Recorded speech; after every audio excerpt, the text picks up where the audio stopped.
Durante más de medio milenio, la ciudad prohibida en China fue un lugar de misterio, escenario de una espectacular muestra de poder.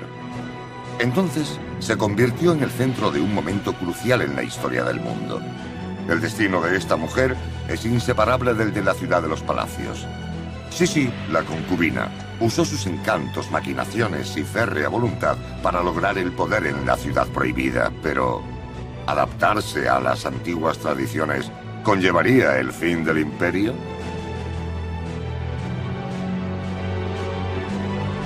La ciudad prohibida de China.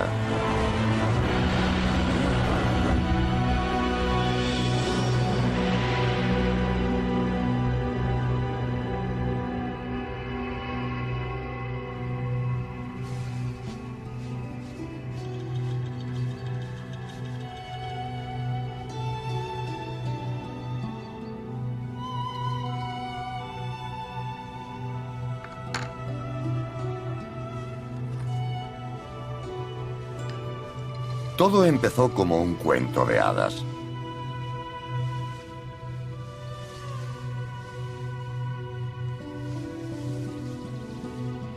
Un cuento de hadas sobre la hija de 15 años de una familia pobre de Pekín. Y un príncipe joven que se convertirá en el soberano de un gran imperio tras la muerte de su padre.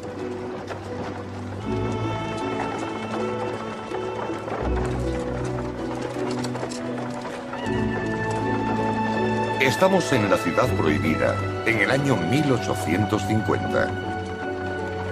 La corte sigue de luto, pero muy pronto habrá un solo tema de conversación en palacio.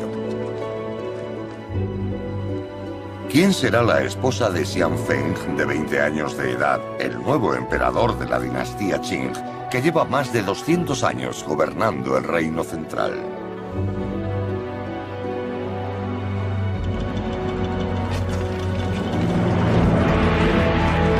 Ordenan a 60 jóvenes de los clanes dominantes presentarse en la ciudad prohibida. La madre de Xian Feng elegirá a una como esposa del emperador. Las demás serán sus concubinas. El jefe de los eunucos recibe a las candidatas.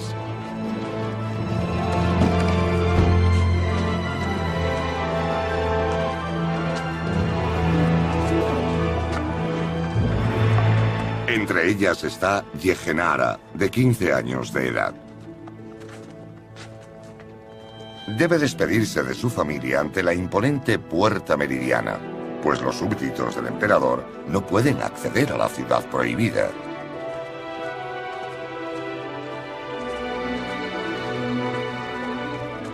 Yehenara cruza el umbral del Sancta Sanctorum del Imperio por primera vez. Entra en un extraño mundo mágico.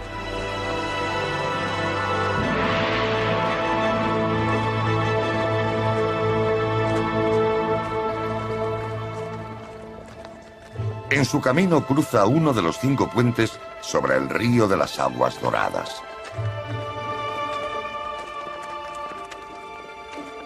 Pasa ante los espléndidos palacios imperiales, hasta cruzar la puerta que lleva al centro de la ciudad prohibida. Aquí se alza majestuosamente el Salón de la Perfecta Armonía. Es el centro del mundo. La visión es sobrecogedora.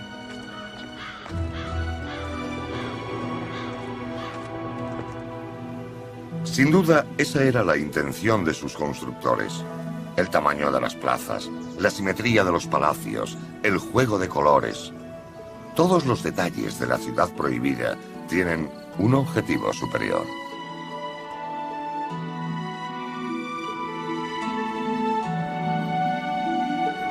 Su arquitectura esconde un código espiritual que solo se entiende observando detenidamente.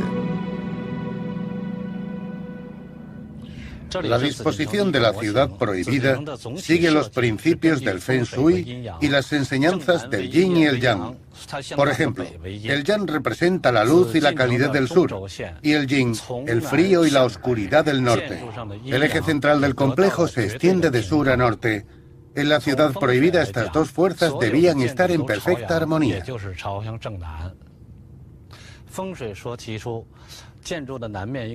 Pero las enseñanzas del Feng Shui también requieren que haya agua en el sur y una montaña al norte. Aquí no había una cosa ni la otra, así que los arquitectos tuvieron que construirlas.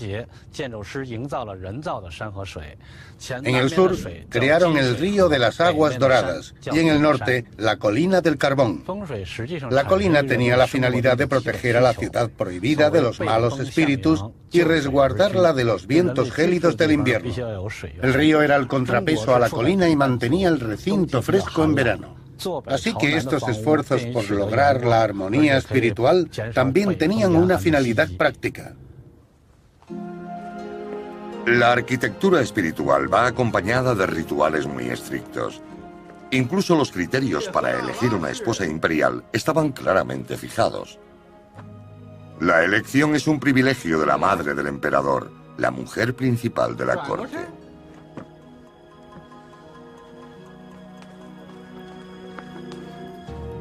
La parte más incómoda del proceso es el examen físico. ¿Tiene alguna imperfección? ¿Tiene mal aliento o mal olor corporal? ¿Sigue siendo virgen?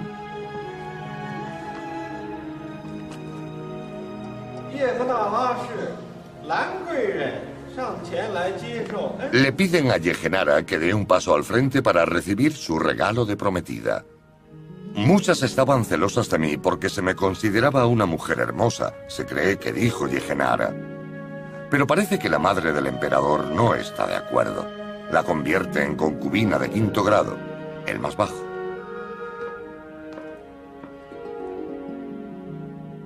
El premio se lo lleva a otra chica.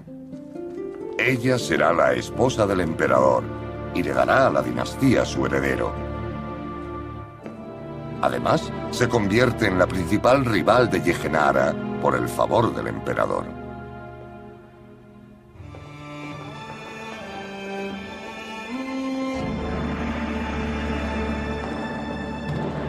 Durante la ceremonia del matrimonio, Yehenara ve al emperador Xianzeng por primera vez.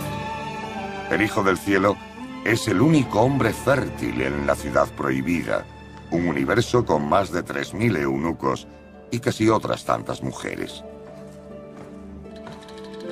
Según las creencias chinas, el ritual del matrimonio une las fuerzas gemelas del yin y el yang.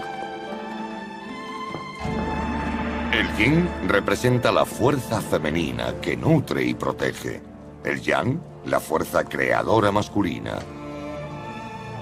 El principio rector es mantener una armonía perfecta entre esas dos fuerzas para mantener el orden del universo. Un concepto presente en todos los rincones de la ciudad prohibida. La armonía del yin y el yang es un principio organizador básico de la ciudad prohibida. El yin representa el principio femenino y el yang, el masculino. Por ese motivo, el palacio privado del emperador se encuentra en el sur del recinto interior, ya que el sur pertenece al yang masculino. Este edificio fue bautizado como el Palacio de la Pureza Imperial, ya que el cielo también pertenece al yang. El palacio privado de la emperatriz está situado al norte. Se llama Palacio de la Tranquilidad Terrenal porque el norte y la tierra son elementos femeninos, yin. Exactamente entre los dos edificios está el Salón de la Unión, donde el emperador y la emperatriz se encuentran en la noche de bodas. Aquí unen el cielo y la tierra, y el yin y el yang están en perfecta armonía.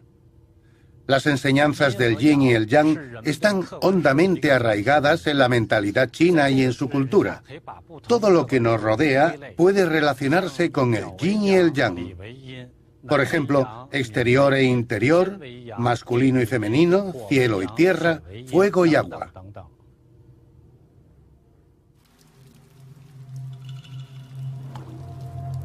El yin, como principio pasivo y femenino, tiene un efecto trágico en la vida de las mujeres en la ciudad prohibida. Las concubinas del último emperador viven en los 6 palacios del este. Yehenara mira a los ojos de unas personas que han vivido una existencia vacía y sin sentido, esperando. Muchas han pasado su vida esperando en vano la llamada de los aposentos del emperador. Algunas no le han visto nunca.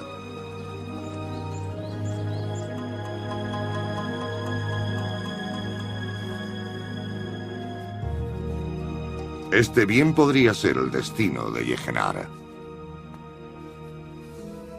Pero no tiene elección. Una concubina imperial no puede abandonar la ciudad prohibida. En la monotonía de un día controlado minuto a minuto, los segundos parecen horas y las horas semanas. Pasan 2 años y el emperador Xianfeng aún no ha llamado a Yehenara.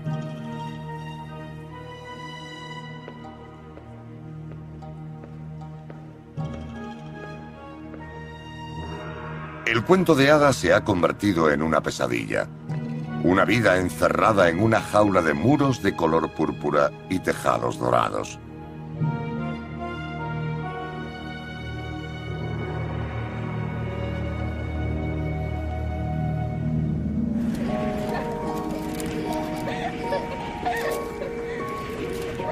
De niña la llamaban la pequeña orquídea. Creció junto al río Yangtze, en el sur de China, junto a sus hermanos y hermanas. Su padre era funcionario de bajo rango, pero la familia pertenecía a la minoría manchú, que tenía cierta autoridad. Como manchú, no tuvo que pasar por la tortura de las vendas en los pies, que condenaban a la mayoría de las chicas a la inmovilidad para crecer con unos pies pequeños.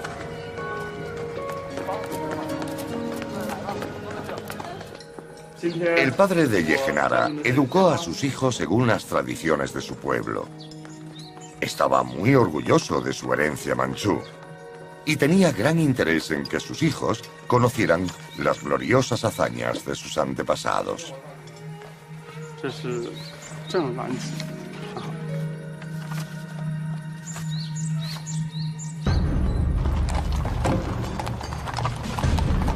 En 1644, las 8 banderas de los manchúes, una tribu mongol, habían conquistado China. Expulsaron a los rebeldes chinos que habían destronado a la dinastía Ming y saquearon la ciudad prohibida.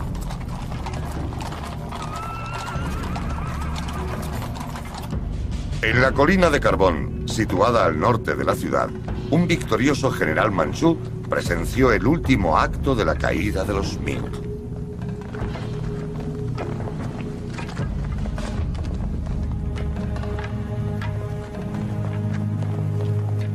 El último emperador Ming se había suicidado colgándose con su propio ceñidor de seda.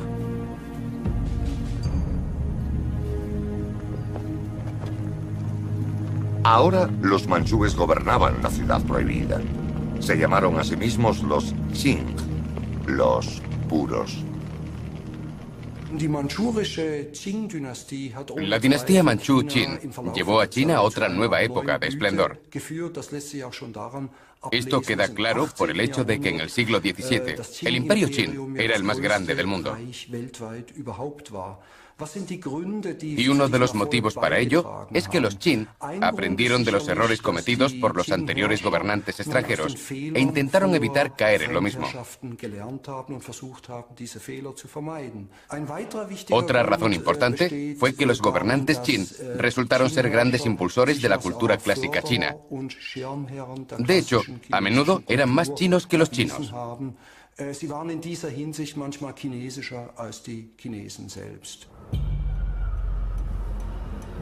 Pero adoptar las tradiciones chinas de gobierno imposibilitó las reformas sociales y políticas. A mediados del siglo XIX, mientras el resto del mundo cambiaba a un ritmo desenfrenado, China seguía gobernada por un código de ritos inalterado durante siglos. Las concubinas solo tenían una forma de ascender en la jerarquía del palacio, dando a luz a un heredero al trono. Pero en 2 años el emperador no había llamado a Yehenara ni una vez.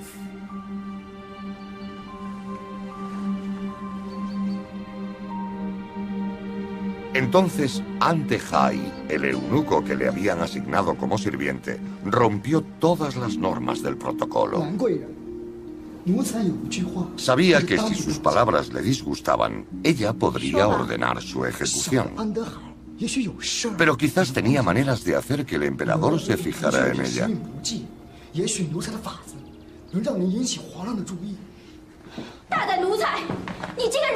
Al principio se mostró furiosa ante su insolencia.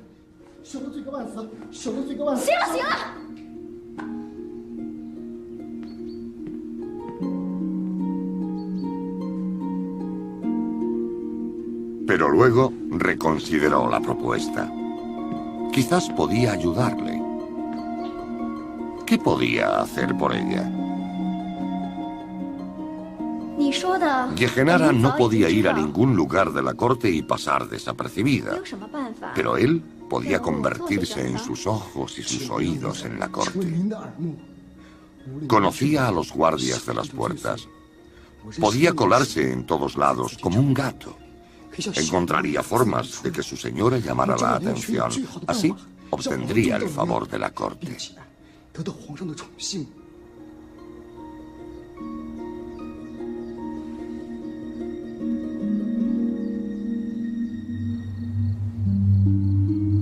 Solo los eunucos como Ante-Hai tenían acceso al Sancta Sanctorum del palacio.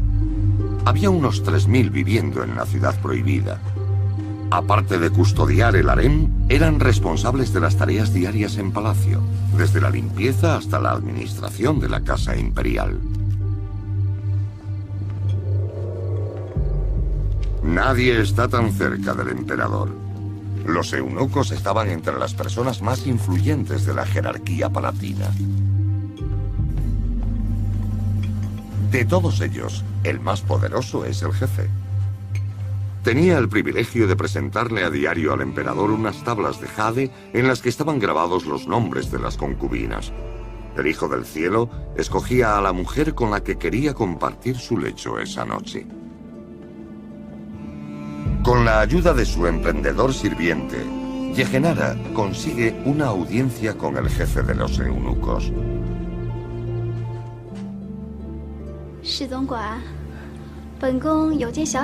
Se presenta ante él con el regalo de compromiso del emperador.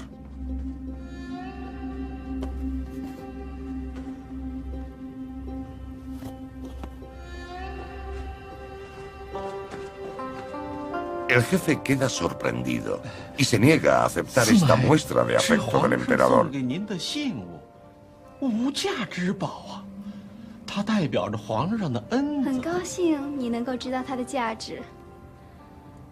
Pero el regalo será mucho más valioso cuando Yehenara esté embarazada del hijo del emperador.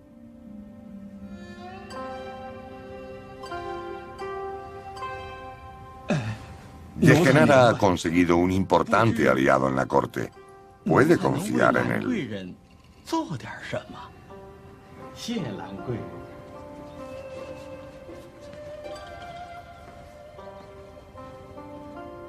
Pero, ¿qué pasará si el emperador elige otra concubina?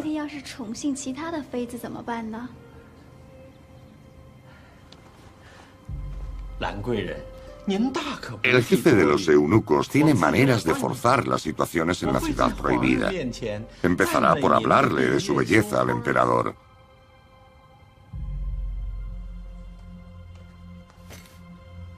El plan de Yehenara tiene éxito.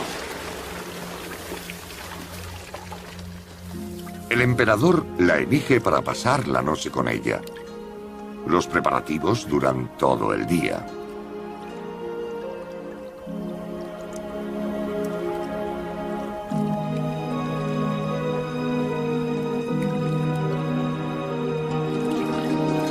Bañada, perfumada y vestida solo con una capa de seda, Yehenara es conducida a los aposentos del emperador al caer la noche.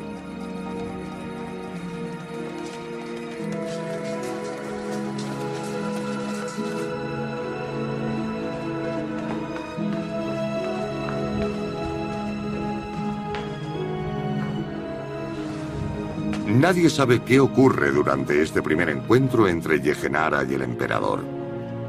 Podría haber sido instruida para ese momento. Ciertamente el jefe de los eunucos conocía los gustos del emperador.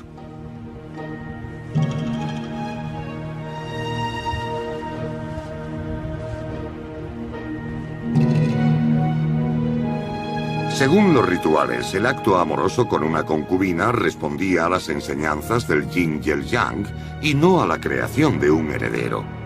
Se suponía que el emperador tenía que dar marcha atrás para aumentar su potencia gracias a la unión del femenino yin y el masculino yang. El embarazo quedaba reservado para la emperatriz. Por lo menos, esa era la teoría.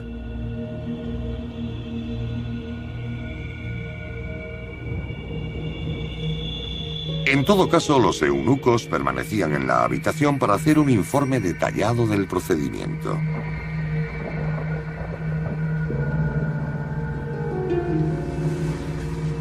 Tras el acto amoroso, Yehenara durmió sola, de lado, como marcaba el ritual. El único que podía dormir mirando hacia el cielo era el emperador. Pero sucediera lo que sucediera aquella noche, Yehenara había logrado su objetivo. Durante 3 meses más, siguió siendo la única compañera nocturna del emperador.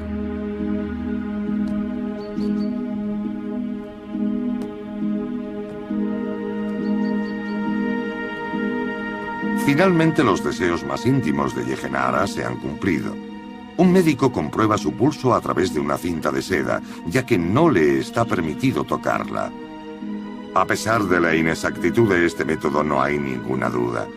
Y su majestad, la emperatriz, debe ser la primera en saberlo. El doctor informa a la emperatriz de que Yehenara tiene Simai, las pulsaciones felices.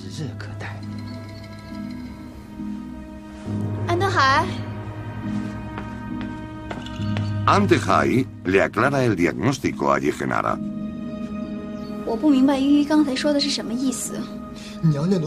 La semilla del dragón ha germinado. Está embarazada. Lo que el destino le niega a la emperatriz, le es concedido a Yehenara.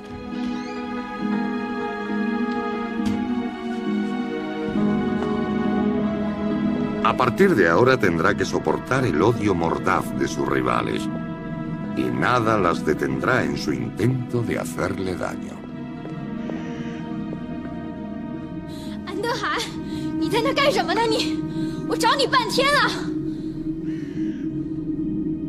Su fiel sirviente, Antehai, intenta protegerla tanto como puede. Pero tras esa fachada armoniosa, la ciudad prohibida está llena de odios y envidias. Yehenara aprende muy bien la lección y ella misma usará el odio como arma.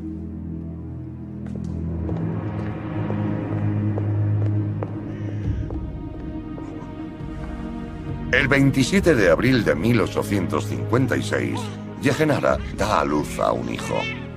Como madre del heredero del trono, ahora es la mujer de mayor rango en el imperio tras la emperatriz.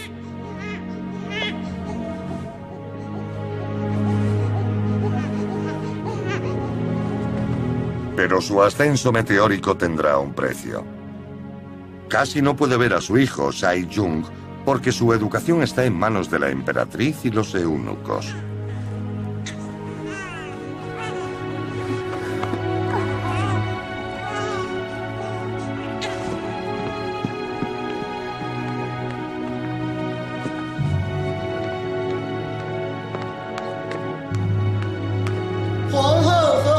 Todos reverencian a la emperatriz y al heredero. Aunque sea un bebé, el príncipe tiene un estatus divino. Asegura la continuidad de la dinastía.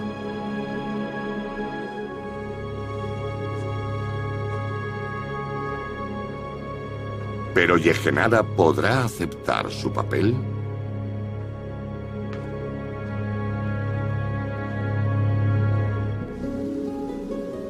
Cuando la corte que vive en la ciudad prohibida cree que se ha ganado la aprobación del cielo, el mundo exterior amenaza con convertirse en un caos.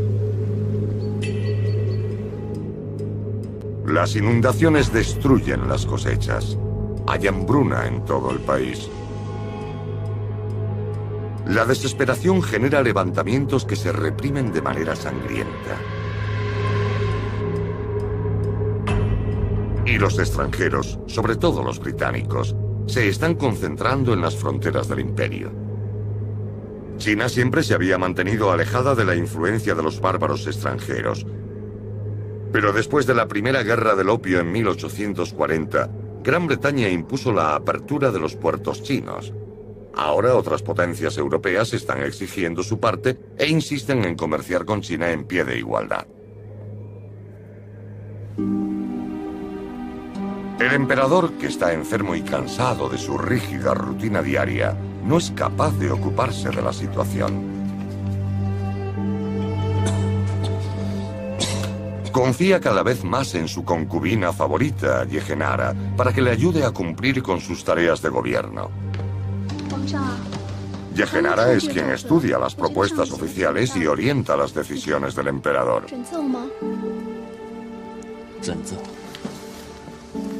Es un sacrilegio. Una ruptura impensable de los roles tradicionales. Yehenara empieza a saborear el poder imperial y lo disfruta.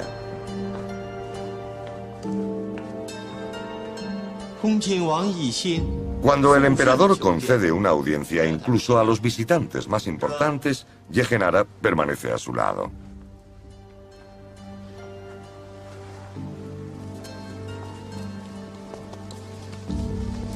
El hermano del emperador, el príncipe Kung, trae malas noticias.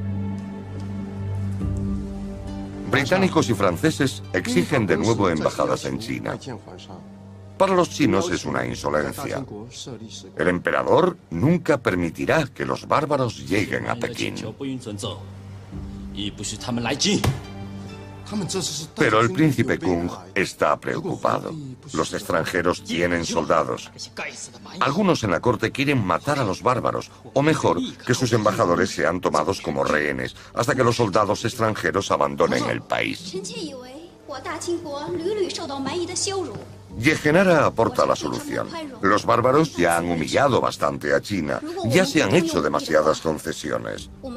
China debe usar la fuerza para mantener su honor y su libertad. Deben recuperar sus dotes guerreras y expulsar a los demonios blancos.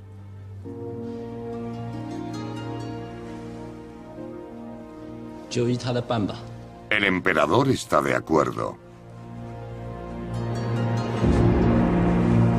Y sus súbditos obedecen.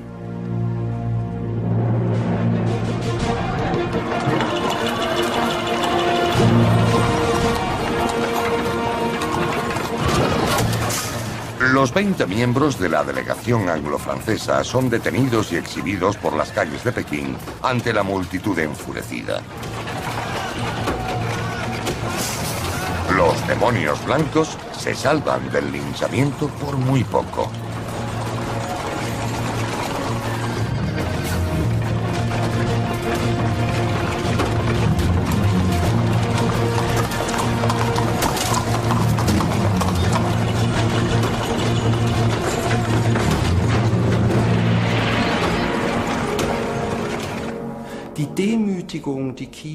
La humillación que China sufrió de manos de los poderes imperiales europeos, que el reino central recibiera el estatus de colonia, fue una experiencia traumática que tuvo gran influencia en la política china hasta nuestros días, sobre todo la política exterior. Tras la Segunda Guerra del Opio, hubo un breve periodo de paz, pero de nuevo brotaron los enfrentamientos. En 1860 enviaron a una fuerza expedicionaria a Pekín.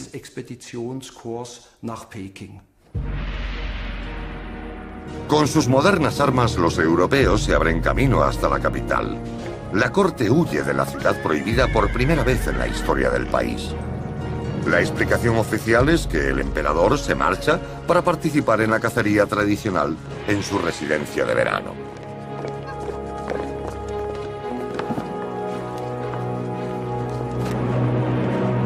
Yehenara se opuso con vehemencia a la decisión de huir. Fue el momento más humillante de mi vida, escribió más adelante, pero también se marchó. Aunque no iba a escapar sin su hijo. Pero no se trataba solo de amor de madre. Si se quedaba en Pekín, perdía la única carta que le garantizaba el puesto en la corte.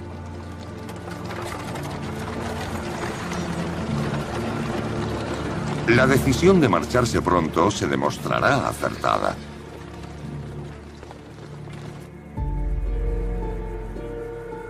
Los europeos descargan su ira sobre los tesoros del Palacio de Verano de Pekín, donde estaban retenidos los diplomáticos. Destruyen obras de arte insustituibles. Jardines espléndidos, reservados a una selecta minoría durante siglos, se convierten en escombros y cenizas. Al recibir estas noticias, el emperador Xianfeng pierde las ganas de vivir. El Hijo del Cielo yace en el lecho de muerte lejos de Pekín. Pero aún no se ha designado al sucesor. Según la tradición, debería nombrar heredero a su hijo, anunciando su voluntad divina de viva voz. Pero eso es algo que quieren evitar los enemigos que Yehenara tiene en la corte.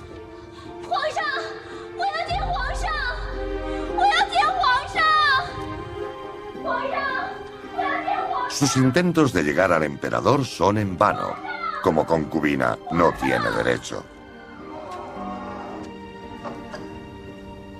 Ni siquiera puede llevar a su hijo a ver a su padre agonizante.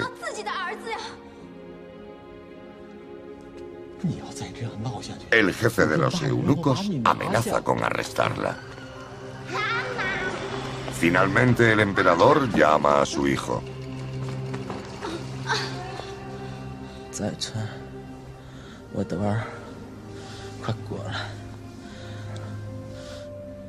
Yehenara quiere saber quién será el próximo emperador de China.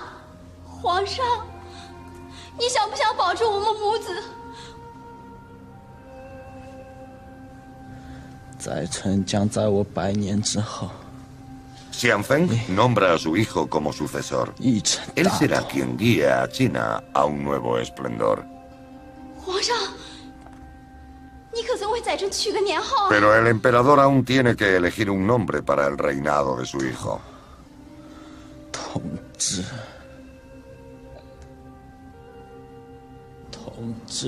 Con su último aliento, el emperador cumple su deber ritual.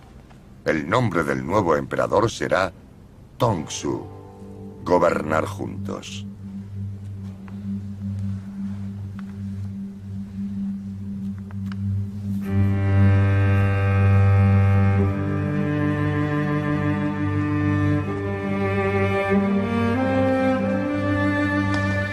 En 1861, Tongsu asciende al trono del dragón.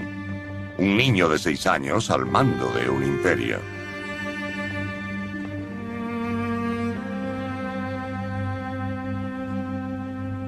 De hecho, su madre es quien tiene el poder. Yehenara, la concubina, pasará a la historia con el nombre de Cixi.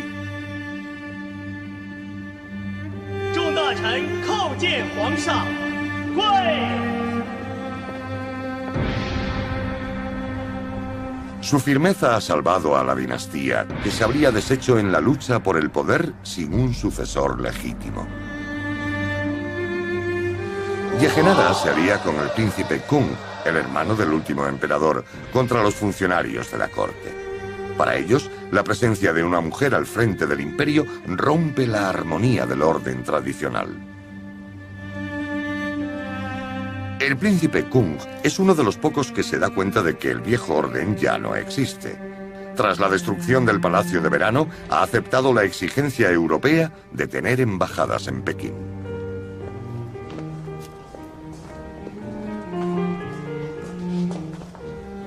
Es un paso revolucionario. Para los chinos, los embajadores de otras tierras solo eran mensajeros que traían impuestos. Lo que estas dos culturas compartían era la idea de verse mutuamente como bárbaros. Por un lado, los europeos, en rápido desarrollo.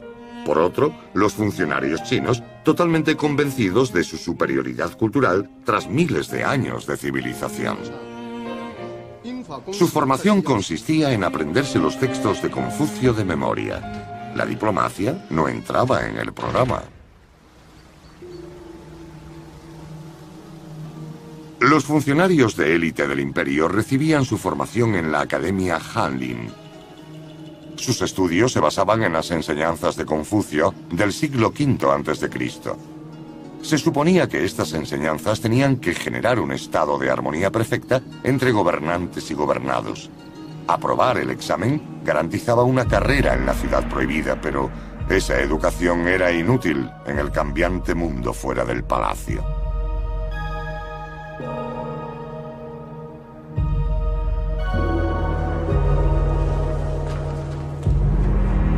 ¿Cómo se podía reformar un sistema político basado únicamente en antiguos rituales, en la repetición infinita de una serie de gestos idénticos? Cuando Tongzhou alcanza la mayoría de edad y asume el poder formalmente, su madre garantiza que se mantendrá el status quo. El emperador emite sus proclamas, pero las decisiones las toma su todopoderosa madre, que sigue las audiencias oculta tras un biombo.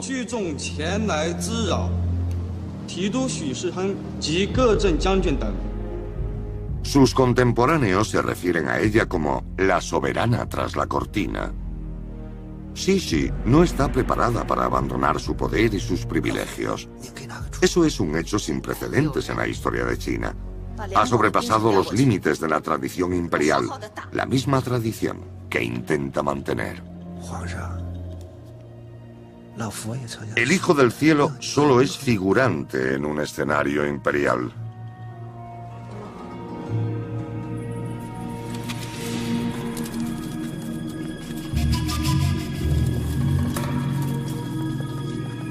Tras pasar toda su vida dentro de los muros de la ciudad prohibida, rodeado de eunucos, Tongzhou se refugia ahora en los placeres terrenales.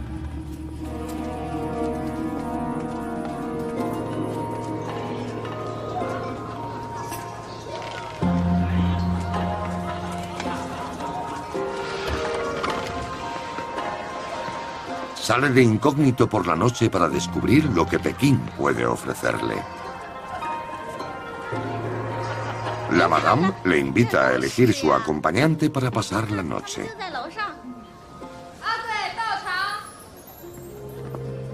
El emperador, que tiene un harén de concubinas, frecuenta prostitutas vulgares.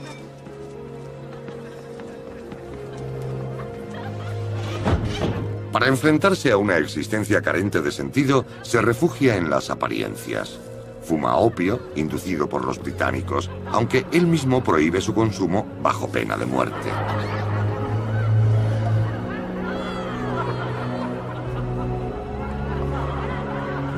Su salud no soporta este tipo de vida.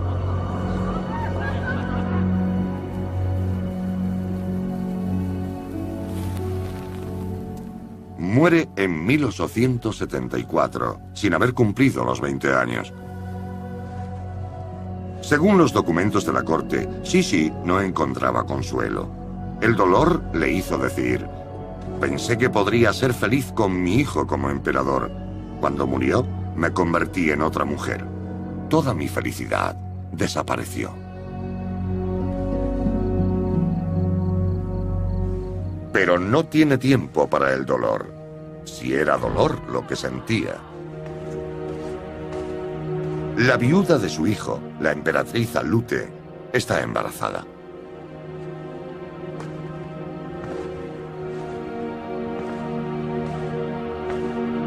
Esto pone en peligro la posición de Xi en la ciudad prohibida. Si la joven viuda da a luz un hijo, este se convertirá en el príncipe heredero y Alute ocupará la posición de Xi en la corte. Pero Sisi siempre se enfrenta a los problemas.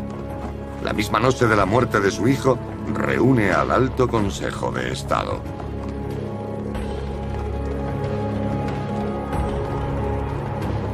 Los altos dignatarios del imperio se reúnen desafiando el gélido viento del norte sin saber el motivo de tan urgente convocatoria.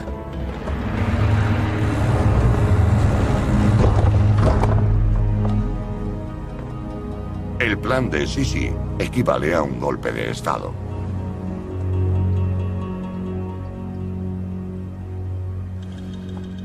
Convoca al Consejo de Estado para que elija un sucesor del emperador.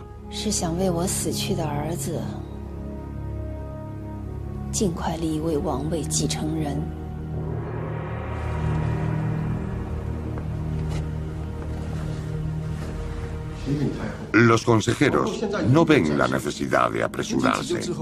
Le aconsejan que espere a que la emperatriz dé a luz. Si el bebé es un niño, él será el emperador.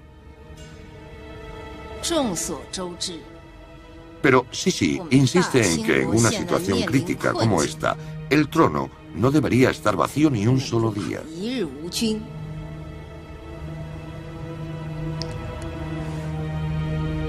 Ella propone que el hijo de su hermana sea el nuevo heredero del trono.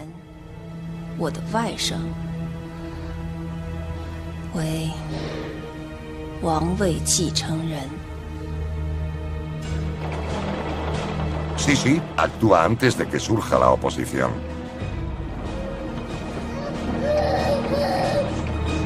Pide que lleven a medianoche a su sobrino de 3 años a la ciudad prohibida desde su casa en Pekín.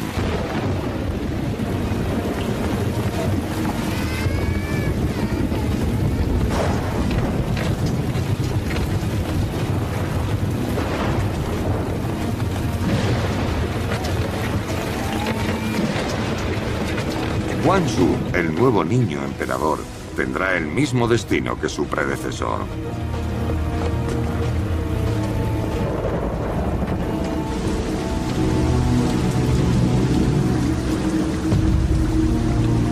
El tiempo se detiene en el reino central. Sisi mantiene un férreo control sobre la ciudad prohibida. Cree que es la elegida para proteger las tradiciones de la China imperial. Atrapada en su propio mundo, hace caso omiso a los indicios de la catástrofe inminente, un desastre que no se detendrá ante los muros de la ciudad prohibida.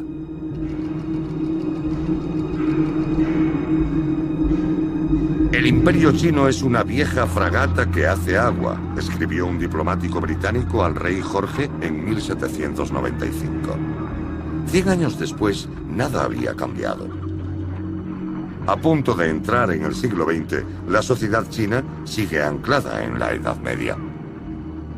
Las condiciones de vida y de trabajo de la gente son atroces. El sistema legal es bárbaro. Los extranjeros llevaron los trenes al imperio. Pero ese dragón era considerado obra del demonio. Amenaza el sustento de cientos de miles de carreteros y culíes del imperio.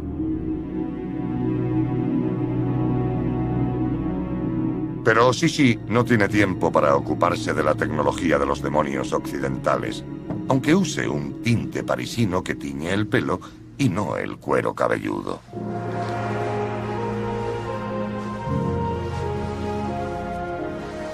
Con el paso de los años, la vanidad del viejo Buda, como le gusta que la llamen los más allegados, no tiene límites.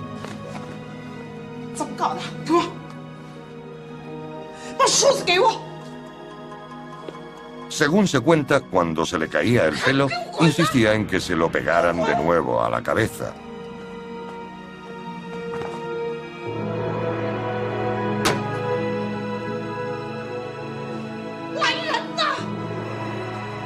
Y no era vanidosa solamente en cuanto a su apariencia.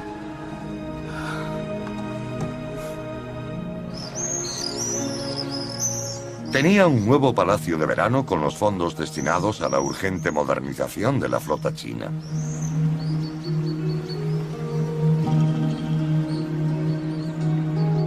Este barco de mármol, creado para su deleite, fue el único barco que se construyó con el presupuesto naval.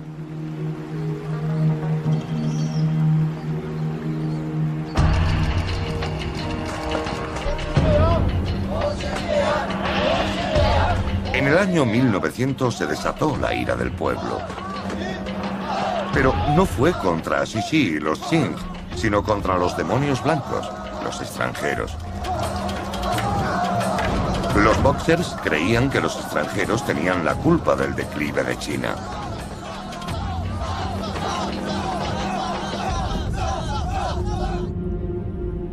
En la ciudad prohibida no sabían cómo reaccionar ante este movimiento popular.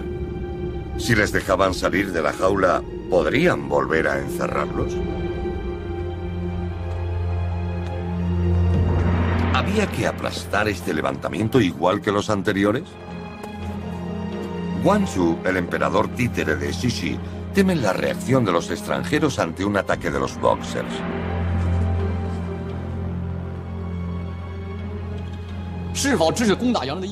El joven emperador no quiere apoyar a los boxers en su lucha contra los extranjeros. Pero Xixi no está de acuerdo. China está debilitada. Sin ayuda sobrenatural, la única fuerza en que pueden confiar es en el corazón y el alma del pueblo chino, como siempre en tiempos de crisis.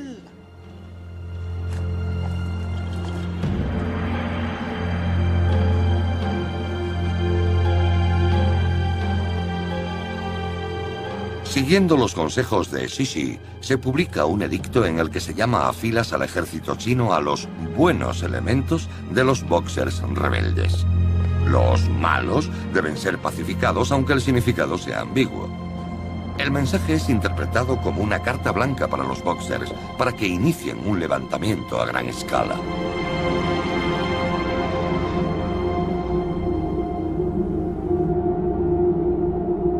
El barrio de las embajadas está cerca de la ciudad prohibida. En él viven 3.000 diplomáticos y sus familias, junto a una guarnición formada por unas decenas de soldados.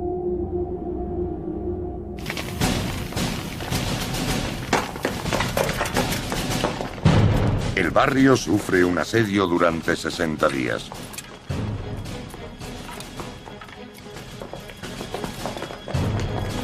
Aunque están en franca minoría, los europeos logran contener a las hordas de boxers.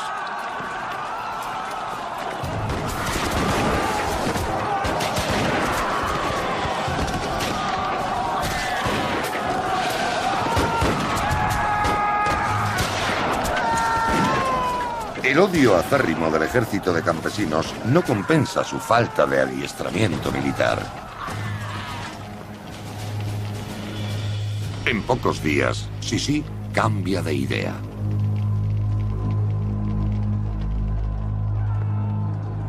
Ahora cree que los boxers no son más que vagabundos que prenden fuego a las casas y matan a la gente creando un ambiente de caos.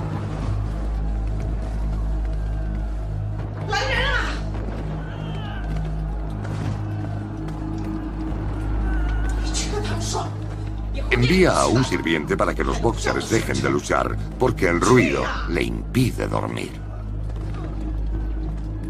Aislada en el palacio, parece haber perdido contacto con la realidad. Los dirigentes chinos daban la impresión de una corte de manchúes conservadores carentes de toda visión política y que son incapaces de emprender acciones. Eso fue catastrófico para China. A corto plazo, el levantamiento boxer provocó que las potencias occidentales enviaran otra fuerza expedicionaria a China.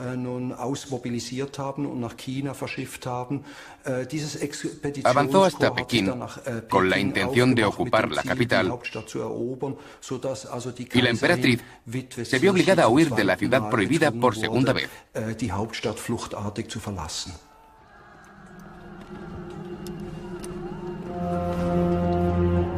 Hasta aquí hemos llegado, se cree que dijo cuando las tropas de las potencias occidentales acamparon ante las puertas de Pekín. Pero no se arrepentía de que su política hubiera fracasado. Solo le dolió tener que huir vestida como una mujer china cualquiera.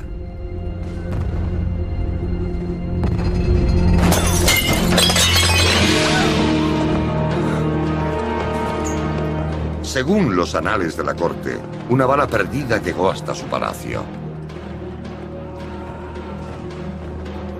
Era un augurio del inminente derrumbe.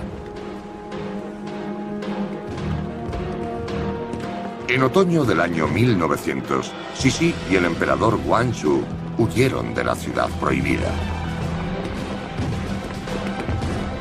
Hacía casi 50 años que Cixi entró por primera vez en este lugar sagrado, en el que todas las acciones iban destinadas a mantener la armonía del cosmos. Su gobierno solo había retrasado la caída del viejo orden, pero no pudo evitarla.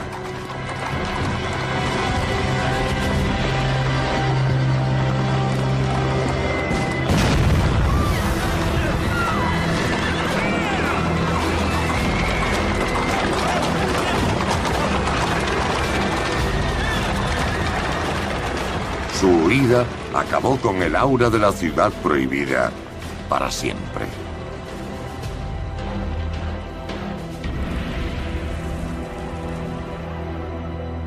Cuando los europeos tomaron Pekín, hicieron honor a su reputación de bárbaros y saquearon todos los rincones de la ciudad prohibida.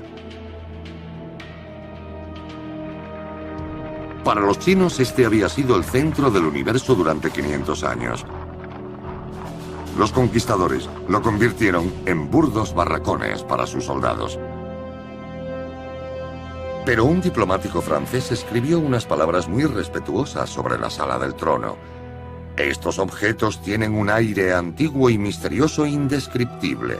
Es un único salón, enorme, sombrío, todo cubierto de oro apagado. Desde ese momento, la ciudad prohibida no ha dejado de fascinar. Es y seguirá siendo un elocuente testimonio de un mundo misterioso, lejano y desaparecido.